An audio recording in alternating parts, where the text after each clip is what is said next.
வணக்கங்க. இன்னைக்கு சண்டே லஞ்சுக்கு சாதமும் சிக்கன் கிரேவியும் செஞ்சுருந்தேங்க. டின்னருக்கு பட்டர் சிக்கனும் பரோட்டாவும் செஞ்சுருந்தேங்க. இப்போ பட்டர் சிக்கனை நான் எப்படி செஞ்சேன்னு பார்க்கலாம் வாங்க. அதுக்கு எலும்பில்லாத சிக்கன் எடுத்துகிட்டு 2 டேபிள் ஸ்பூன் தயிர், 1 ஸ்பூன் இஞ்சி பூண்டு paste, 1 spoon Kashmiri chilli powder, கொஞ்சம் உப்பு சேர்த்து கலந்து 1 மணி நேரம் ஊற வச்சுக்கிட்டேங்க.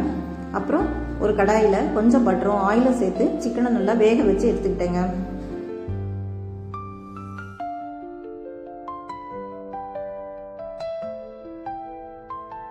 அதே கடாயில் கொஞ்சம் பட்டர் சேர்த்து 1 பெரிய வெங்காயம், 3 தக்காளி, 1 ஸ்பூன் இஞ்சி பூண்டு paste, 1 spoon Kashmiri chilli powder, 1/2 spoon garam masala, தேவையான அளவு உப்பு சேர்த்து வதக்கிட்டு கடைசியாக 10-12 முந்திரி பருப்பும் 2 ஏலக்காயும் சேர்த்துட்டு இதை ஆற வச்சு அரைச்சிக்கிட்டேங்க.